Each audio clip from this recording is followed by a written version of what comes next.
As pessoas estão se manifestando aqui, estão um pouco impressionadas com essa informação sobre o colesterol, né?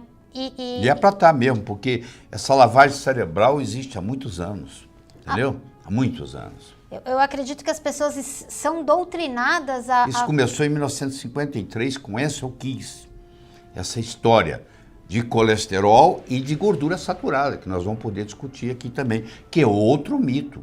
Que eu desafio você de novo a me achar um trabalho mostrando que gordura saturada dá problema cardíaco. Eles tentaram isso com vários estudos. Eles tentaram isso com o estudo de Honolulu, tentaram isso com o estudo de Porto Rico, tentaram isso com o estudo de Chicago, e o grupo de colaboração Cochrane, que faz as revisões sistemáticas, fez um trabalho enorme de revisão, de meta-análise, e chegou à conclusão que também não existe causalidade entre gordura saturada e doença cardiovascular. Mas a maioria dos médicos continua acreditando nesse dogma.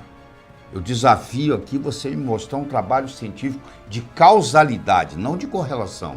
Correlação eu te mostro que aumento de venda de tênis causa diabetes. Isso é correlação. Eu estou falando de causação, de causalidade. Não existe. Foi uma hipótese também equivocada. Doutor, o senhor aqui está derrubando o mito do colesterol, começando, né? Porque ainda temos um longo caminho aqui nessa aula online que o senhor está dando. O senhor está derrubando o mito do colesterol, o senhor está derrubando o mito da gordura.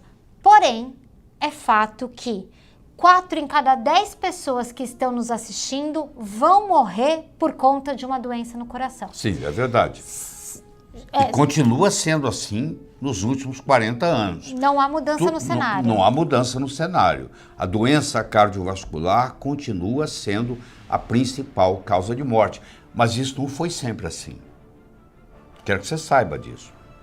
Isso começou, a primeira descrição de um infarto agudo do miocárdio por oclusão da coronária ocorreu em 1912 nos Estados Unidos. O Dr. James B. Herrick era um médico famosíssimo, também da região de Chicago, e esse indivíduo fez a primeira descrição, publicou o primeiro trabalho, dizendo que havia uma coisa chamada infarto agudo do miocárdio, que era raríssimo naquela época, e que era causado por uma oclusão coronariana. O trabalho dele teve muito pouco impacto, ninguém deu bola. 3, 4 anos depois, ele republicou, já com mais casos, mostrando isso, e isso começou a aparecer nos Estados Unidos e no mundo. Em 1930, 3.000 pessoas nos Estados Unidos morreram de infarto no miocárdio. Em 1960, 30 anos depois, 300.000 morreram de infarto no miocárdio. Você que está aí me assistindo, você deve estar pensando o seguinte: o que causou isso? O que causou não existir praticamente, ser uma coisa raríssima, para ser a principal causa de morte nos Estados Unidos e em todos os países industrializados? 2 fatores vão contar. Deixa eu começar com o primeiro. Em 1910, foi criada uma tecnologia francesa chamada hidrogenação, onde você pegava um ácido graxo poliinsaturado, você hidrogenava ele a alta temperatura, com catalisadores, etc., e isso aumentava o tempo na gôndola. Então, um óleo vegetal poliinsaturado, que estragaria em 10 dias, ele agora pode ficar 1 ano na gôndola do supermercado, que ele não estraga. No momento que essa tecnologia francesa foi criada, da hidrogenação, na produção de gordura trans, a Procter & Gamble nos Estados Unidos lançou em 1911, 1 ano depois, o Crisco, que é o óleo cristalizado de algodão. No lançamento do Crisco, usando a tecnologia da hidrogenação parcial, que hoje nós sabemos que produz gordura trans, que é um antinutriente, para lançar isso, eles tiveram que falar mal do resto. Então eles fizeram uma campanha enorme contra a gordura animal, que a sua avó cozinhava, usava o toucinho de porco ou de boi, para cozinhar e tinha muita saúde, obrigado. E fizeram uma campanha enorme contra os óleos tropicais, entre eles o óleo de coco.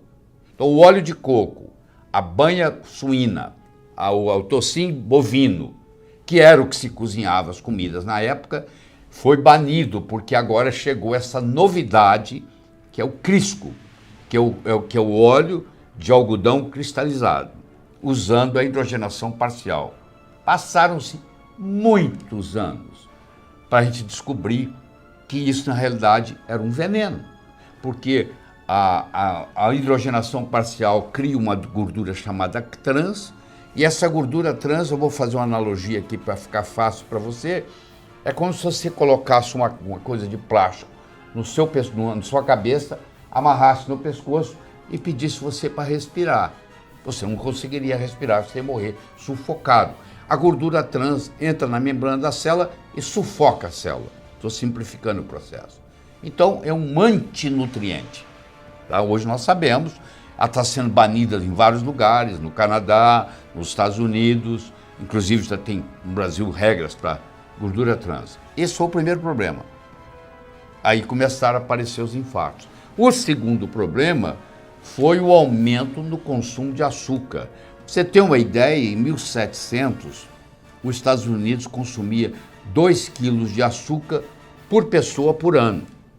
Em 2010, os Estados Unidos estavam consumindo 80 quilos de açúcar por pessoa por ano no estado do Mississippi, que é o pior deles, de comer açúcar.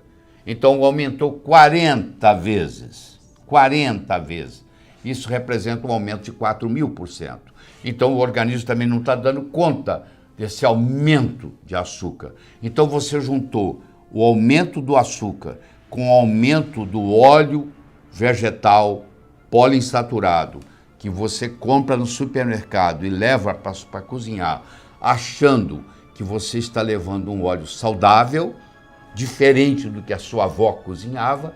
Então, quando você combina essas duas coisas, o óleo poliinsaturado, hidrogenado parcial, para não estragar na gôndola, e o açúcar, essa quantidade absurda de açúcar, o que aconteceu?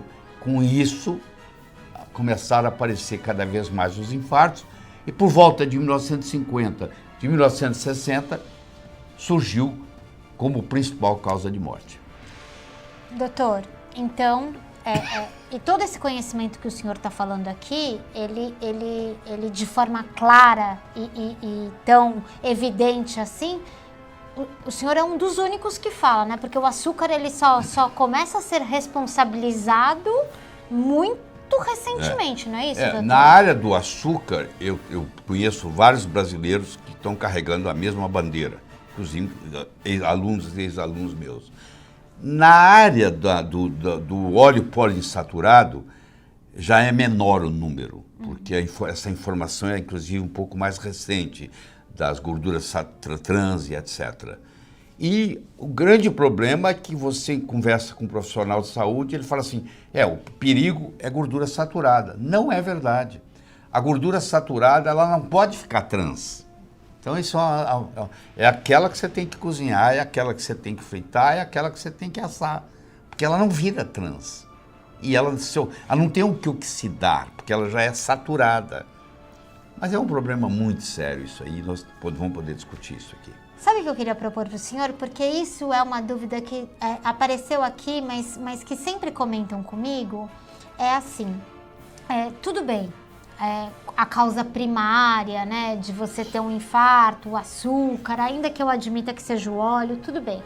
Mas a cardiologia se desenvolveu muito. A gente tem medicamento de ponta, a gente tem cirurgia, a gente tem um stent, tem um monte de artefatos da cirurgia. Então hoje eu posso me considerar que eu estou mais protegido porque eu tenho a tecnologia ao meu favor. O que o doutor Laí responde para quem pensa dessa forma, doutor? Eu digo o seguinte, que o melhor tratamento para uma doença é não adquiri-la. Não existe nada melhor para uma doença do que não adquiri-la. E o que você tem que fazer é não adquirir a doença. O foco tem que ser aí, porque senão o país vai quebrar com a saúde, entendeu? Não dá conta, não tem jeito.